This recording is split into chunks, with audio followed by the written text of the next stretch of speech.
Cardboard cut out, sharp teeth, smart mouth, smile big, small waist, big hips, cut pace. Forgive me, but you look for. Yo, man, welcome to Knowing True Ball with your host, Brian Payne. Hey, you guys, I know I didn't get to you guys on Thursday once again, man. I apologize. Your boy been busy.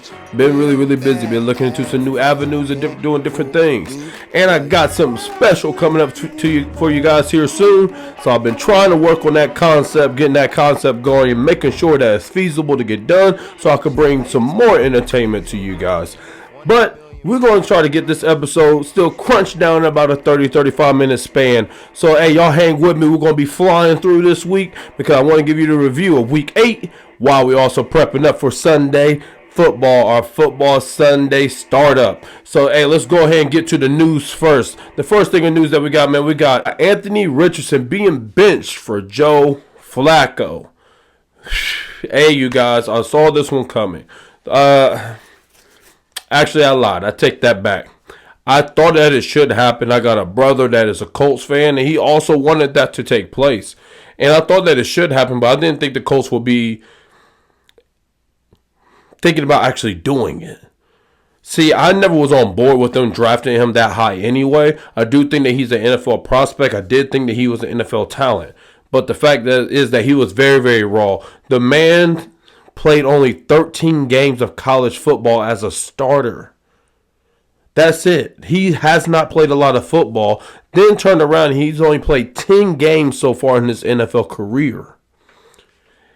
And in college, he had an issue of passing efficiently in the first place. His completion percentage was low in college, and he did not make the proper throws that I would say that you should have made even on the college level. He got away with being a man amongst boys in terms of an athlete. That's what he got away with.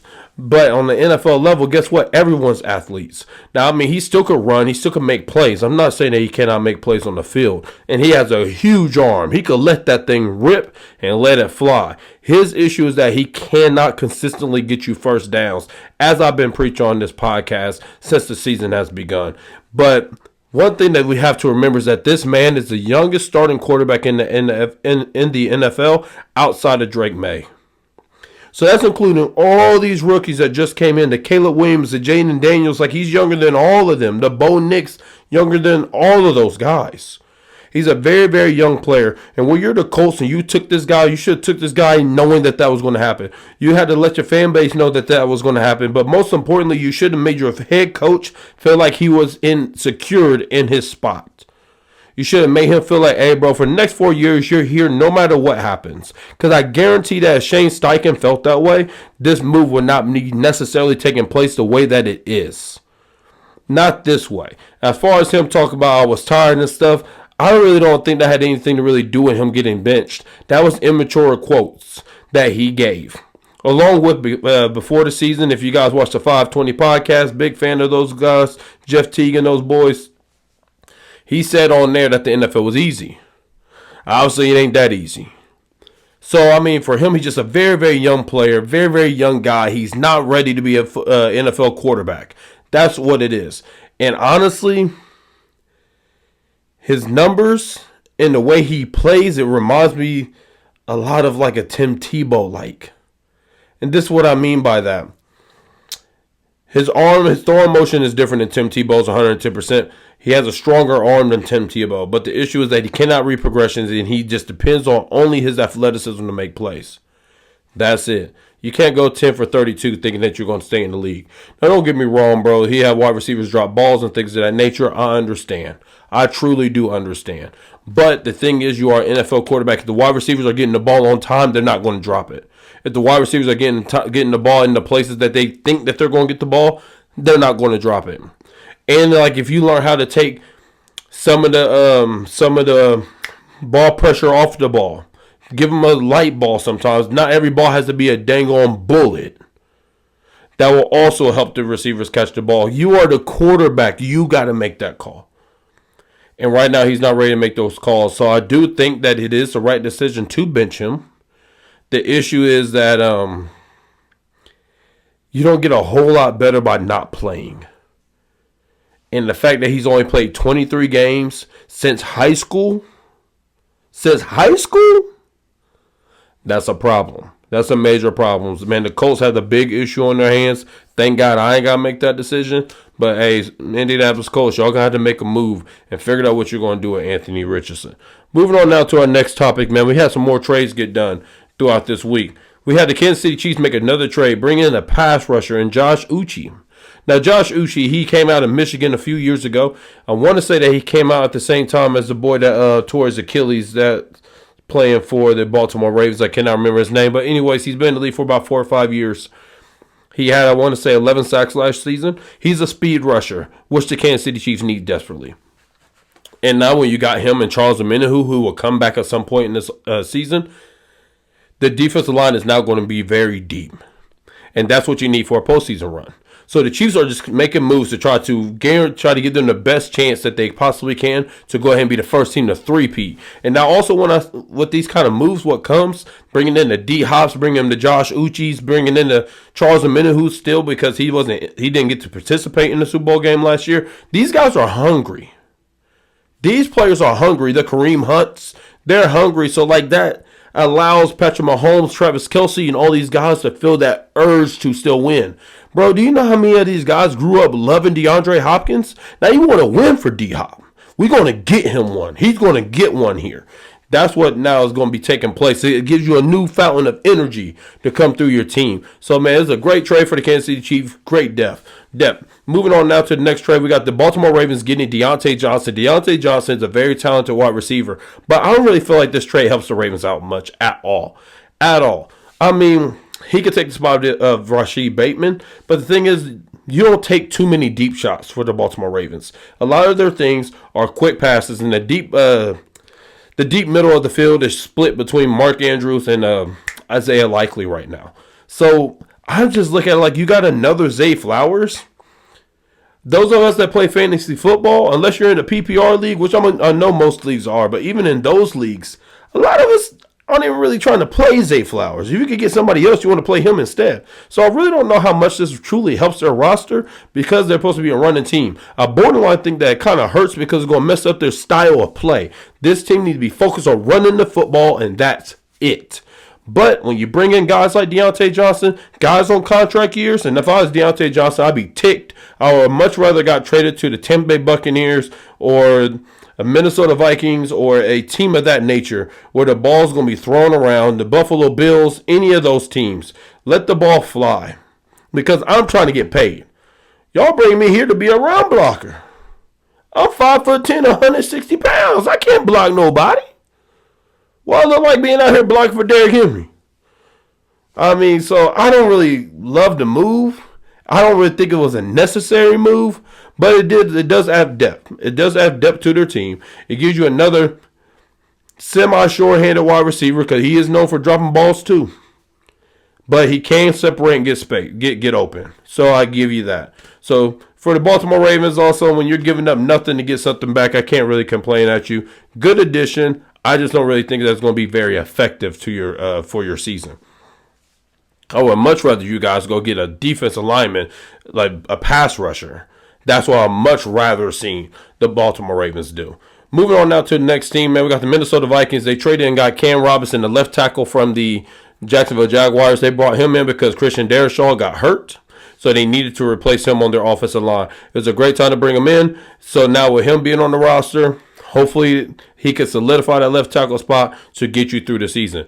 Great move for the Vikings. You guys are attacking this season, and that's exactly what you guys should be doing. Moving on now to my next little piece I want to add. Trades that I think should be happening. Seeing how Stephon Diggs has now suffered an ACL injury, he is out for the rest of the year. I think the Houston Texans are in the market for a wide receiver. Now, Stephon Diggs, he's not a number one no more. He's not a number one. He's a number two. A really, really good number two. But see, when you got these receivers, you want to build your room to attack very specific areas of the field because you want to be able to throw the ball on all three levels. Nico Collins is your number one. He runs every route. He does the whole route tree. Tank Dell is your deep threat. You need a guy that's going to be your short yardage guy just to grind out first downs because Dalton Schultz isn't really that guy. Well, you guys don't use him in that way. So I think a guy that would be perfect for them is Adam Thielen. You could get him dirt cheap, Bring him in. He will run the inside slants. He will run the inside, the in routes, the out routes. He will do those things to make sure that you keep the chains moving. That's where he comes into play. I think that would be a great addition for the Houston Texans. The next two guys, either or, Chase Young or Zadarius Smith, need to end up with the Detroit Lions by the end of Tuesday, because the trade deadline is Tuesday. That needs to be that needs to be done. Hey, you guys, kill the noise. Mason Crosby is not going nowhere. He is built to be a Raider. Look at that man and tell me what a Raider is supposed to look like. It's supposed to look like Mason Crosby. Mason Crosby is a dog. I think he's a top 5 defensive player in the NFL. He's a beast, but you are not getting him. And the Browns are not trading Myles Garrett. You don't trade him. So with that being the case, let's be realistic. You guys are going to be looking at the Chase Youngs and the Zadarius Smiths. That's what I think that they should go after. Very specifically, Zadarius Smith, I think, is the better ad. He's a better professional pass rusher than Chase Young. And I think that's what the Detroit Lions need. Moving on now to my next trade that I think should happen. I think Tre'Davious White should go to the Washington Commanders. I like him with the Commanders. I like him giving depth to their defense, and also the Commanders run a lot of zone. So that allows him to play zone, a guy that has lost some speed. So that allows him just to drop back, read the offense, and make plays. I think Tre'Davious White can still give you that. And the final guy that I'm going to talk about for this for Tuesday is Marshawn Lattimore, and he needs to go to either the Kansas City Chiefs or the Baltimore Ravens. I don't know how you're going to get the money to work. Well, I know how. You guys will restructure contracts, pay money, blah, blah, blah, so then you can make your salary cap bigger. So if you guys hear anything like that with the Kansas City Chiefs or the Baltimore Ravens, they're about to make a trade. But I think Marshawn Lattimore will be a big key addition to both of those rosters. Those are the trades that I think should be taking place. And now let's go ahead and get into our Week 8 review. Starting with the Tennessee Titans going at the Detroit Lions. The final score of that game last week was 14-52. Detroit Lions busted them boys. Jared Goff went through for about 85 yards, but he had 3 touchdowns. This was just a dominant game by the Detroit Lions. I want to say Jahmyr Gibbs had about $121 in the touchdown. It just was a great game. Great game. They dominated on all facets of the game. There really isn't a whole lot to talk about because the game was so dominated by them. But the Lions did what they're supposed to do. Good teams are supposed to beat bad teams, and that's what you did. Moving on to our next game, we got the Indianapolis Colts at the Houston Texans. The final score of that game was 20-23 last week. We saw Joe Mixon go for 25 carries, 102 yards. And I want to say that C.J. Stroud had over 225 yards passing. He had a solid day as well. In this game, the Houston Texans defense, you have to stop giving up big plays. You have to stop that. The defense is very, very solid, but they tend to have lapses sometimes, specifically with the safeties, and they will give up big plays deep. But the Houston Texans, you need to be focused on being a running football team. Your offensive line is not great. Focus on that. We'll talk about that more when we get to the Thursday Night Football review. Moving on now to the next game, man, we got the Green Bay Packers at the Jacksonville Jaguars. The final score of this game was 30-27, with the Packers getting the dub. Josh Jacobs went for 25 carries, 127 yards, and 2 touchdowns. And Trevor Lawrence, he had a good day today. He went for 308, 2 touchdowns, and 1 interception. The biggest key of this game is Jordan Love getting hurt. But what I love about the Green Bay Packers is that even though he got hurt, they could find a way to still win. So what I would like to see from the Green Bay Packers is that even when Jordan Love is in your lineup, that you be sure to make sure that you're getting Josh Jacobs involved. Because John Jacobs has shown you multiple times, because Malik Willis is now 3-0 when he comes into the game. Josh Jacobs has shown you that he could carry that load and close games for you and be that guy. Take some of that weight off of Jordan Love, because sometimes he gets stuck trying to make hero plays and throwing interceptions. Take some of that weight off of him. Make him realize and feel that he has a running game that could win him football games as well. And I think that's what would take Green Bay over the top and put them into the Detroit Lions area code. Moving on now to the next team, bro. We got the next game. We got the Arizona Cardinals at the Miami Dolphins. The final score of this game was 28-27. We saw Kyler Murray go for 307, 2 touchdowns, and 19 on the ground. Tua Tagovailoa, he came back. This was his first game, man. He was 28-38, 234 in the touchdown. First of all, give kudos to the Arizona Cardinals. They played solid defense today. But more so, I want to focus on the Miami Dolphins, because a lot of people got confused. No true ball moment here. When you look at the Miami Dolphins' defensive numbers, they're not bad. But the issue is that they're not bad because teams were not attacking them the way that they should have been attacking them. Think about what their defense was doing like the first 3 weeks of the season versus these last 5-6 weeks of the year. Because once Tua went down, they couldn't score points. And when you can't score points, the other team is just trying to close out the game and get out healthy. So they weren't running the ball to the best of their, at will. They weren't doing passing plays at will. No, they were just like, okay, we got our lead. Let's get out of here with the dub. It's that plain and simple. Jalen Ramsey, hate to say it, he's cooked. He needs to be an X. He does not need to be a man at all. At all. He is a strong safety now. That's what he should be doing. He should not be playing corner. As long as he is playing corner, he will get burnt. Defense, you have no pass rush because your pass rushers are hurt. I know. I'm just keeping it in the buck with y'all. Bradley Chubb's out and Phillips is still out. Y'all ain't got no pass rush. There's nothing on that defense to get you through. So you're relying on your offense to drop 35, 42 points a game. You guys are not going to be winning many games like that. I see y'all just still going downhill this season. But Tua, it's great to see you back. You looked a lot like Tua. Obviously, he'll get better as he keeps going because he's going to get the reps under his belt. Moving on to the next game, man, we had the New York Jets at the New England Patriots. The final score of this game was 22-25 with the Patriots getting the dub. Honestly, bro, when you look at the Jets offense, they didn't make any major mistakes. The issue is that they didn't make the winning plays.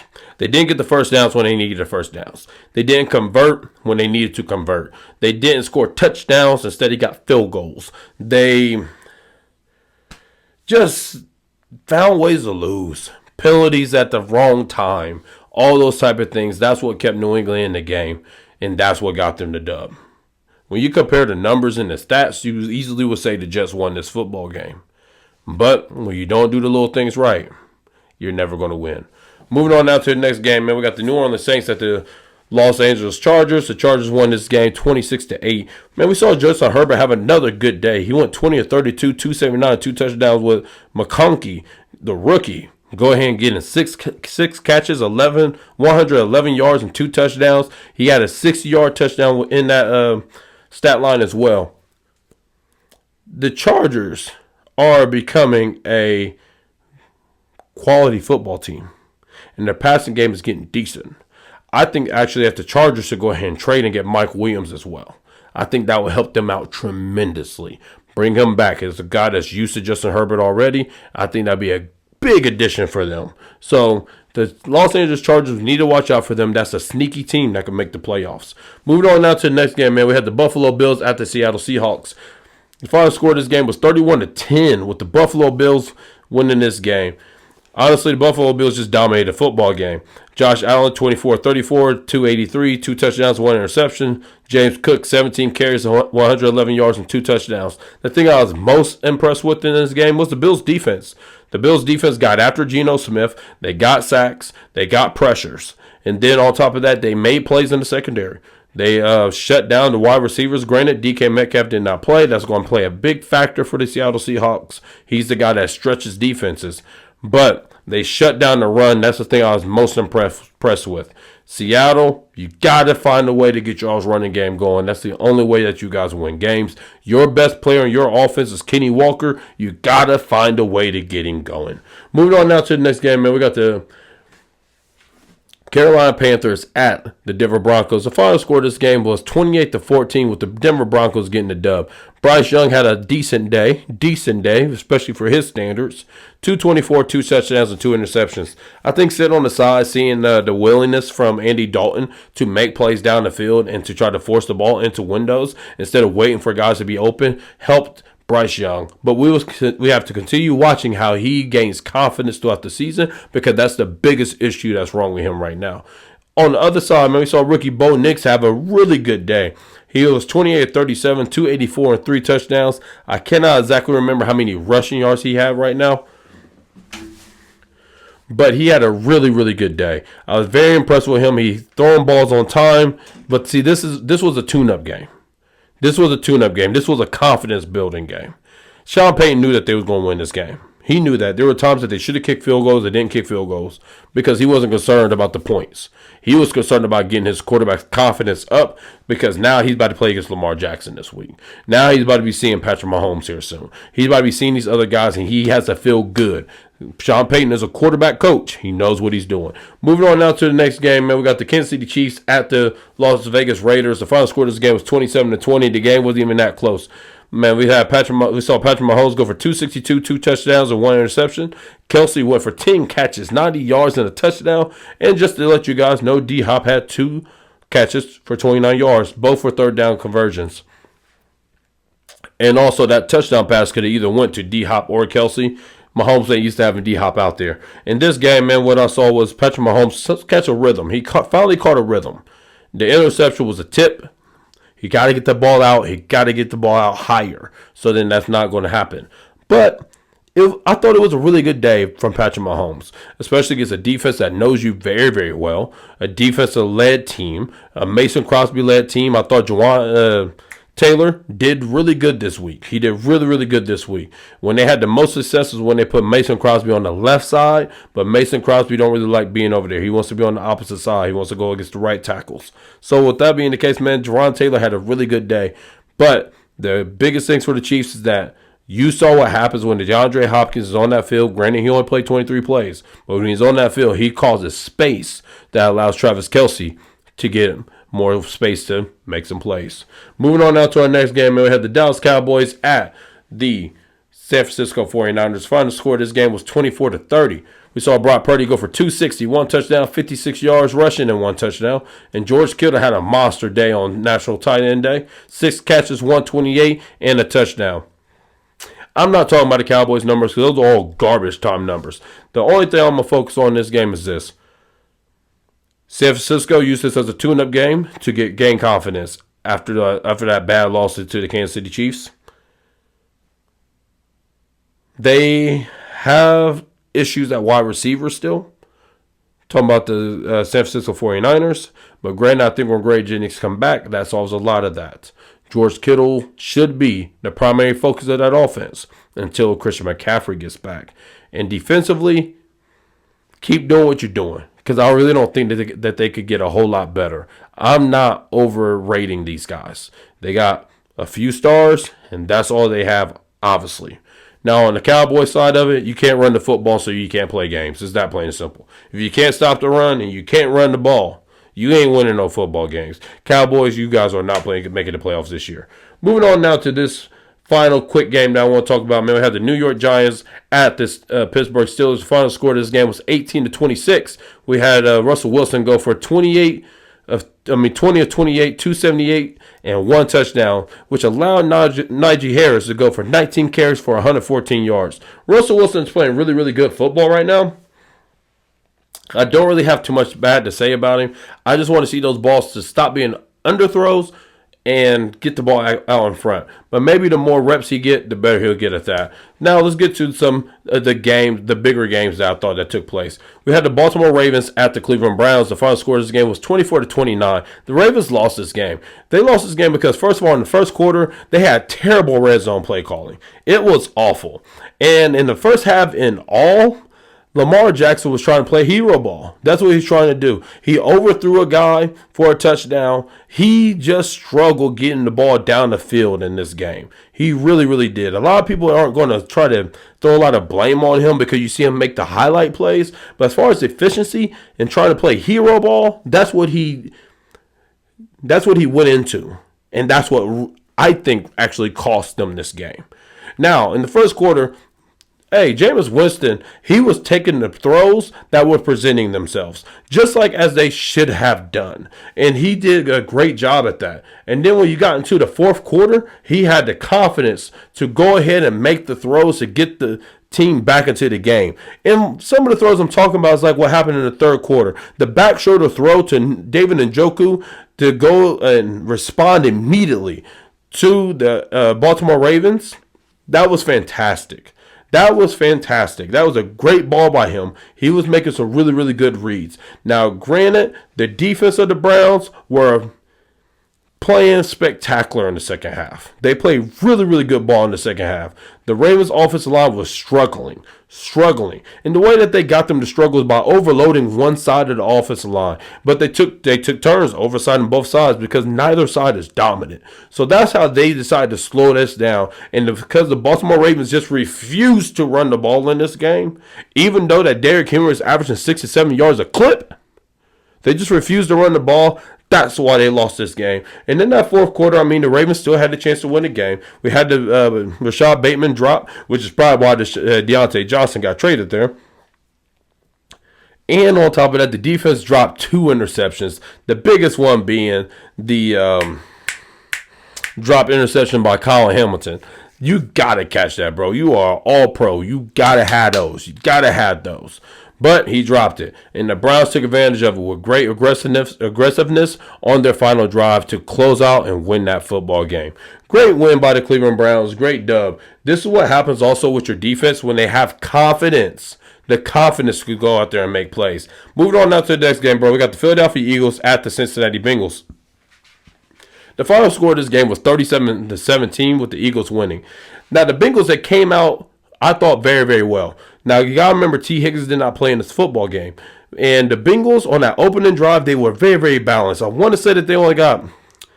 No, they got a touchdown on that drive, I believe. But it's very, very balanced. They had good running. They kept the chains moving. They took off like 10 minutes of that play clock. So a lot of people talking about the Eagles still not scoring points in the first quarter.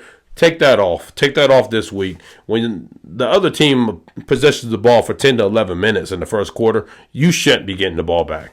But the Eagles, when they did get the ball, they did move the ball very, very well and eventually end up getting 3 points early in the second quarter. Now, the throw to Devontae Smith is what really kind of bust this game open. That's the play that really started getting the game to flow in the Eagles' direction. Because when he caught that ball, that was a dot that was thrown by Jalen Hurts. Jalen Hurts did a great job on that play-action pass. And what he's been doing is a really good job in the play-action passing game. This offense is looking a lot like the Dallas Cowboy offense back when Kellen Moore was their offensive coordinator that last season. And that is causing Jalen Hurts to slow down. He's slowing down his brain, and he's getting the ball to the guys that needs to get the ball on time. That's the biggest thing. And once he hit that deep shot, now you was able to get the ball to Saquon Barkley to just keep on running, and closing out this game. Now, on the Bengals side, I do think the Bengals would have might have even won this football game if they had T. Higgins. I did not think that the Eagles played great defensively. They lived in zone after Darius Slay gave up the touchdown play. I want to say that he gave it up to... I'm sorry, guys. I cannot remember what wide receiver he gave it up to, but he gave up a touchdown play that was a low-key bomb. He gave that up, and after he gave that up, they just lived in zone. And when you got only Jamar Chase as your wide receiver that could break open the zone defense, there's only so much you could do. So I still got a lot of questions about the defensive line, because even though that defensive line was so good against New Orleans in Week 3, I've never seen Jalen Carter and them boys play to that level since. So we will see how that goes this upcoming week.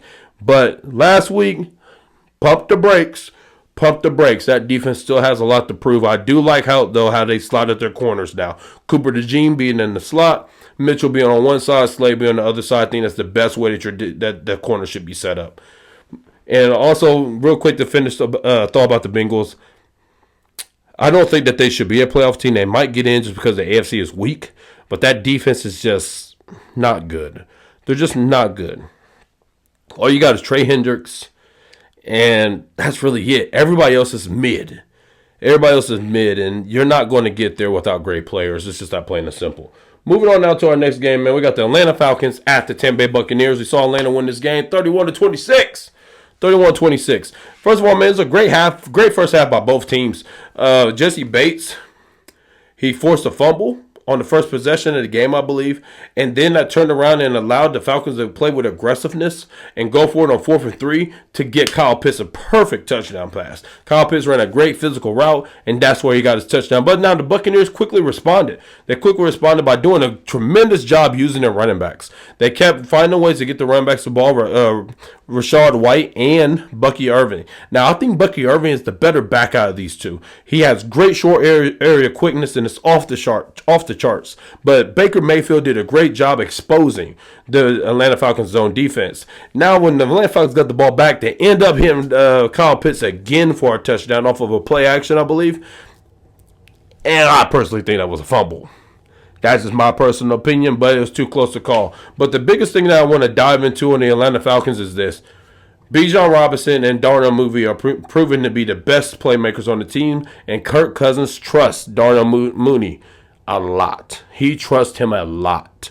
And honestly, Darnell Mooney has earned that trust. Darnell Mooney is running this offense the same way that Juju Smith-Schuster used to play when he was next to Antonio Brown with the Pittsburgh Steelers. If you go ones on him, he's going to beat that second corner. It's that plain and simple. And Kirk Cousins is reading that tremendously. Tremendously. Now, for Bijan Robinson, I love what he's been doing as of late. He's been using his short area quickness to go ahead and get those extra yards. Now, he's not going to fall forward when the linebacker hits him. It is what it is. But I feel like they've kind of accepted that, and now they try to get him the ball on the wings. You try to get him the ball on screen passes, try to get him the ball on tosses, stretch runs. That's what they're trying to do. And when you do run him up the middle, they tend to run a trap. And I love that because what the trap does, as long as that guard in the center can flow the correct way, that opens up a big hole in the middle. And with his short area quickness, he could get 7 and 8 yards out of that. So I love what I'm seeing from the Atlanta Falcons offense. My only issue with this entire game from the Atlanta Falcons was the end of the game. I love the aggressiveness on 4th down to try to close out the game. I loved it. And you got it. You got it. But then you run 3 straight run plays to kick a field goal. And we're just going to do that. Why didn't we just do that from the jump? Get another first down and end the game. You either got to choose to be aggressive or be conservative. Now, it worked out for you this time, but you got to choose one of them. And also for the Falcons, the front 7 is just really, really struggling. Really struggling. And Matthew Judon, you lost a lot of money. You've lost a lot of money because you came here to be that assassin, and you are not. You look slow. You're not getting to the quarterback, and you're not making plays. Everything is being relied upon Jesse Bates, A.J. Terrell, and Justin Simmons when he's in the lineup to make the plays. And you guys aren't going to win the big games playing like that. You're going to beat the teams that you're supposed to beat, but you're not going to win the big games doing that. Moving on now to the next game, man, we had the Chicago Bears at the Washington Commanders, the last game that we're going to talk about of last week. The final score of this game was 15-18 with the Washington Commanders getting the dub. Let's talk about the Bears first real quick. The first 3 quarters, Caleb Williams played hero ball. Hero ball. He went back to USC days. He was too amped up for this game. He went back to USC days. He wasn't making the reads. He wasn't even trying to make reads. And also the Bears play calling was awful. You kept trying to run deep routes when your offensive line could not hold up. Could not hold up. Caleb Williams, you got to be able to check the run plays, check the screens. Get yourself out of trouble. Stop thinking that you are the best athlete on the field. You are not no more. You are not. And then when you played against a team like the Commanders, who has Jaden Daniels, he was the best quarterback on the field that game. He played extremely well. He played fantastic. The Commanders should have scored about 3 touchdowns more than what they did, but they just got derailed by missed opportunities. Fumbles. The really, really close call to Zach Ertz that could have been a touchdown or not. I would have understood either way. Then there was I want to say a screen pass to it starts with a Z. His last name starts with a Z. I can't remember it right now. But screen pass to him that went for a touchdown. It got called back for a legal man down the field. They just did not do the easy things. But the Commanders completely dominated this game. But I will give Caleb Williams this. And this is what I think will allow him to eventually become a really good quarterback in this league. He stayed poised in the fourth quarter. When the fourth quarter came, he played great.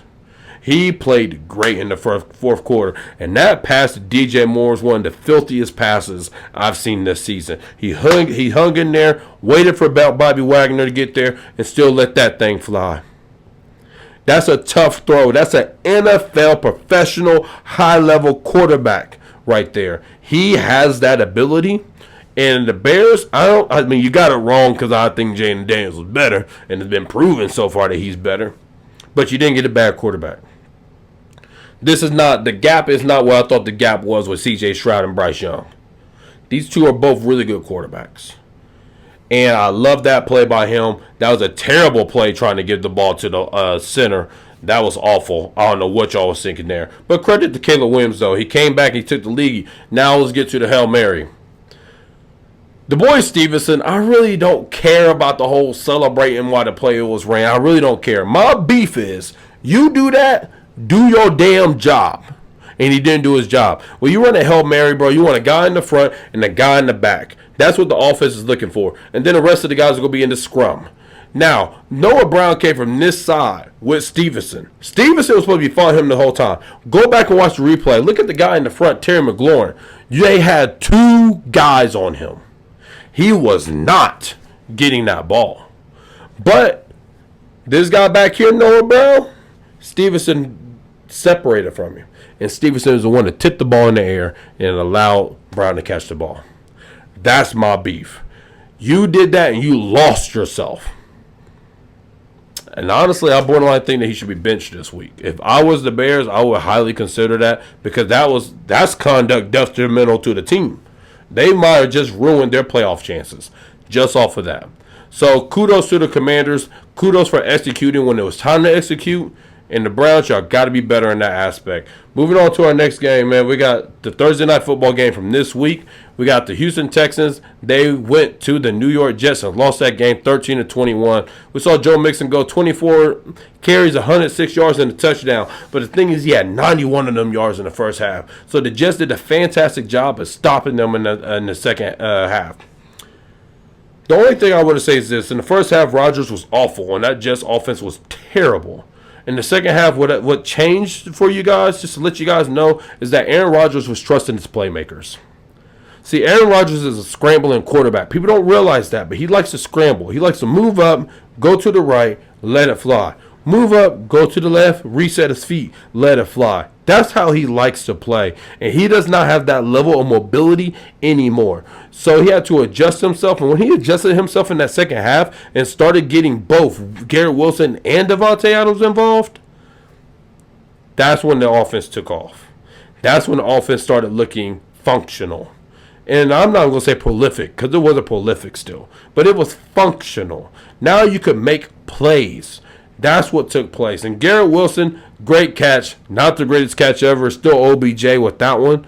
It's not him. OBJ was on the sideline, got defensive pass interference, and still scored a touchdown as well. He did that too. And there wasn't no review to make sure that you was in bounds. Nah, he got that. And we all knew he did. But Garrett Wilson, man, hey, great play. Great play. And that could be the spark of their season going forward. Now let's go ahead and go into these games, because I know I'm taking up more of you guys' time than I was anticipating. So with that being said, here's our games for this week. And you know how we normally do it. We're going to talk about the games that I think are kind of, we all know what's going to happen games, and then we'll progress our way to the most important games. But this week, guys, I apologize. I forgot to write down the point spreads for these games, but I am going to tell you guys who I think is going to win and about how many points I think they'll win by. So the first game, we got the New England Patriots at the Tennessee Titans. I got the New England Patriots winning this football game. I think Drake May is playing at a really, really good level right now, especially for a rookie, and with these little offensive skill players. So as long as he plays, I'm going to Tennessee Titans. I do not trust the Tennessee Titans offense whatsoever. And that offense just consistently puts the defense in bad positions. So I'm going with the New England Patriots. I'll say I got them winning by at least 3 points in this game. If the spread is any higher than 3 for them, I will not touch it. Moving on to the next game, we got the New Orleans Saints at the Carolina Panthers.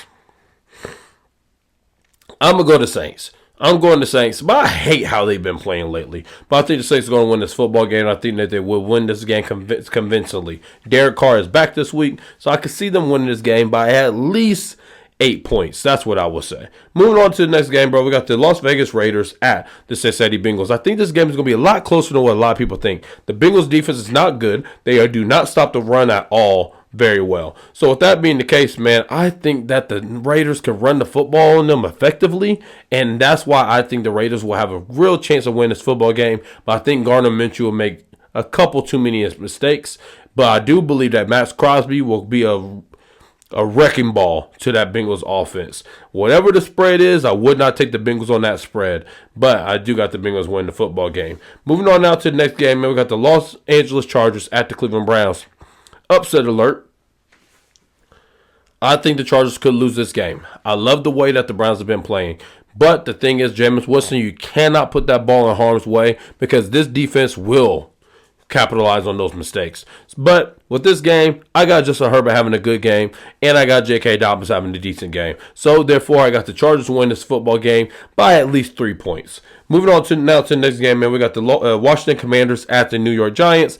I don't really think this game is going to be particularly close. It's easily the Commanders to me. The Commanders dominated them when they played them the first time. I think they dominate again.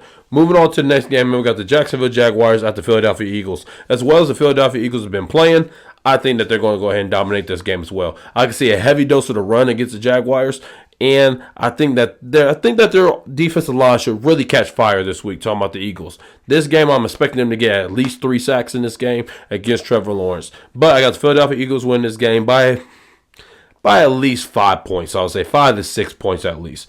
Now to the must-watch games. We got the Dallas Cowboys at the Atlanta Falcons. The reason why this is a must-watch game is because the Cowboys, your life is on the line. You lose this game, you have no shot making the playoffs. And I think that they will lose this game. I got the Atlanta Falcons winning this football game. I think the Falcons have defensive players that can make enough plays to go ahead and close out this game. But I do think this game will be pretty close because of the fact that the weakness of the Dallas Cowboys is their front five, their offensive line. And the weakness of the Atlanta Falcons defense is their front seven, their defensive line. So I think that those things will balance out, which will allow CeeDee Lamb and Dak Prescott to have a decent day. But I do not think the defense will be able to stop the Atlanta Falcons at all. So I got the Atlanta Falcons winning this game by at least 3 points. Moving on down to our next game, bro. We got the Denver Broncos at the Baltimore Ravens. I got the Ravens winning this football game. And I actually think that they're going to win this game rather easily. I think that they're going to win this game by at least 6 points. Denver's on the road. You're on the road with a rookie quarterback, and I think the defense has gotten so much handed to them this last week from all the media and all those kind of things that I think that they're going to step up and try to ball out against a rookie quarterback. And I think that they will. I see Derrick Henry and Lamar Jackson doing Derrick Henry and Lamar Jackson things. There's only so much that your defense could do, talking about the Denver Broncos, to stop those two monsters. So we got the Baltimore Ravens winning that game. The next must-watch game is the Miami Dolphins at the Buffalo Bills. I got the Bills winning this game, but the Dolphins, y'all better get it done. Y'all better get it done. But the reason why I got the Bills winning this game is because I do not think the Miami could stop them defensively. I think that they're going to truly struggle. Like I said, Jalen Ramsey, he's having a lot of issues. Amari Cooper now being on that field, as long as he plays, because he's been out with a wrist all week. But as long as he plays, which I think he will, he causes mayhem for our defense. Because now that there is a true number one there, that's what's allowing Keon Coleman and Khalil Shakir to make the plays that they're making in the Dalton Kincaids of the world. So with that being the case, I like the Buffalo Bills winning this game by at least 6 points. Moving on now to our next game, bro. We got the Chicago Bears at the Arizona Cardinals. I got the Cardinals winning this football game. The Cardinals are a really steady team, and the Bears' defense is not as good as we really think that they are. They kind of played against bad teams that's boosted their stuff up. When you go and look at their numbers, they do not do very well against the run. They're not the greatest against the pass either. So with that being the case, I'm going with the Arizona Cardinals to win this football game. I think that they will get this game done. I'll say winning by at least 4 points. That's what I'm going to say. Moving on to the next game, bro. We got the Los Angeles Rams at the Seattle Seahawks. I got the Rams winning this game. I like the Rams' defense. I like what they've been doing. Their defensive line is actually becoming really, really good. And offensively, when you got Puka Nacua, he will be playing this week. When you got Puka Nacua and Cooper Kupp on the field, along with Kyron Williams in the backfield, that's a lot to deal with, especially when Matt Stafford's slinging that thing. And the one thing he can do is sling that thing. So I got Matt Stafford controlling this game and win this game. DK Metcalf is already ruled out, so I think that you cannot take advantage of the weak spot of the Rams defense, which is the deep corners. You can get deep in and get behind them, and I do not think that the Seattle Seahawks will be able to exploit that in this football game. So I'm going with this Los Angeles Rams to win this game. The final must-watch game for this week is the Indianapolis Colts at the Minnesota Vikings. Great storylines, bro. You got Joe Flacco in. You got Anthony Richardson out. Now it's time to let the ball fly in Indianapolis. Now, real talk, keeping it in the buck, I think this game is going to be closer than what people think. The Minnesota Viking defense is not as good as people think that they are. They are great at getting ahead, but they do not do great at maintaining leads. You could chop that thing down. And the reason why is because they love to blitz. And when you blitz that much, you are fighting to either win that rep or lose that rep. It's one of the two. You ain't just hanging in there.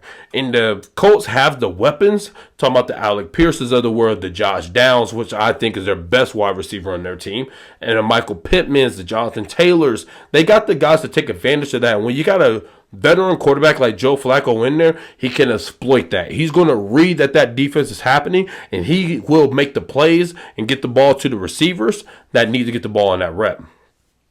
So with that being the case, I think that the Minnesota Vikings could be on upset alert this week. I'm still going to take the Vikings, because I do not think the Colts defense could hold up strong enough for an entire game against the Vikings to win the game. But I think this game is going to be really, really close. I don't know what the point spread is, but I probably will go ahead and take the Colts on the point spread, because I think that they're going to be really, really hanging into this game.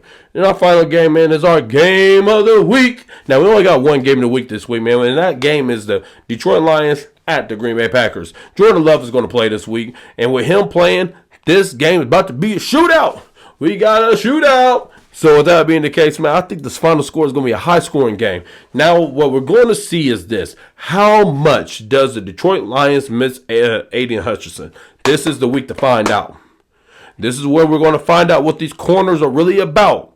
These young corners that they got. Talking about the Detroit Lions, and that's led by Carlton Davis. We're going to find out what you guys are about, though. Green Bay Packers are full of wide receiver twos.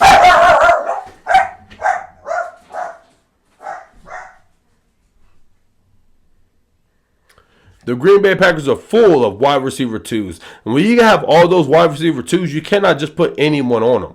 The Jaden Reeds, the Romeo Dobbs, the Christian Watsons, the Wicks, Deontay Wicks. And then you got a solid running back in the backfield like Josh Jacobs with a quarterback that knows how to throw the ball. That's a lot that defense has to contend with. Now, the way I think that they maintain this game and keep this game in their control, talking about the Detroit Lions, is running the football. Do a great job running the football, and then that will allow you to maintain this game and control the pace of the game. That's what I think the Detroit Lions should do, and that's typically what they do. But if they go back to what they did, I want to say week 2, the week that they lost, week 2 or week 3, and let Jared Goff sling that thing 40, 50 times, you will lose this football game. You will lose. If you throw the ball that many times, Jordan Love is going to win. It's that plain and simple. So, in this game, I'm actually going to go with the Green Bay Packers to win this football game because they're the home team. That's what I'm taking. I ain't worried about points. I'm taking the Green Bay Packers. Moving on now to our Monday Night Football game. We got the Tampa Bay Buccaneers at the Kansas City Chiefs. I got Kansas City Chiefs win this game, but the biggest thing I want to talk about in this game is that I think this is a game that D-Hop will make his imprint on the roster.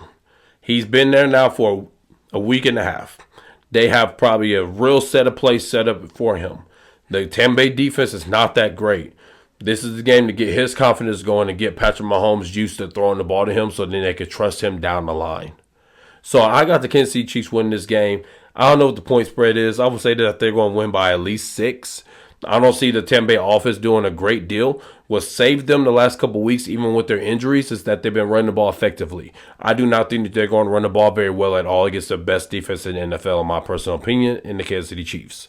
And now when you out there with wide receiver 3s as your best wide receivers, with Trent McDuffie's and all those kind of guys out there, I don't really think that's going to happen. The only way that they could really take advantage of the Chiefs' defense, and I hate that the Chiefs do this, is attack Justin Reed.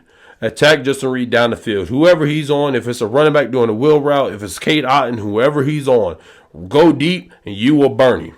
You will get behind Justin Reed. So that's the best way to attack the Chiefs defense. But I got the Chiefs winning this game by at least 6 points. Moving on now to our player props, man. The bets that I will put in this week. I'm giving you guys my all, and I'll give you my for sure 4. I got Alvin Kamara scoring an anytime touchdown this week. Derrick Henry also getting an anytime touchdown. I got Joe Burrow going for over 1.5 touchdowns passing. Josh Allen over 1.5 passing. Kyren Williams getting a touchdown this week. Jordan Love over 1.5. And Patrick Mahomes is actually going over 1.5 this week. My for sure 4, I will say it's Alvin Kamara anytime, Joe Burrow over 1.5, Josh Allen over 1.5, and Kyren Williams with the anytime. So yeah, you guys, that's the end of our episode. This is Knowing True Ball with your host Brian Payne. Hey, please continue to follow me, like, subscribe, and go ahead and share this, man. Let's go ahead and build our community up. Follow me on Facebook and Twitter. I'm going to be talking about the games throughout the day on Twitter. And check me out. Holla with your boy. Come talk to me. Hey, stay on the lookout. We got some new things that's going to be popping off very, very soon. Hey, this is Knowing True Ball with your host, Brian Payne. Peace.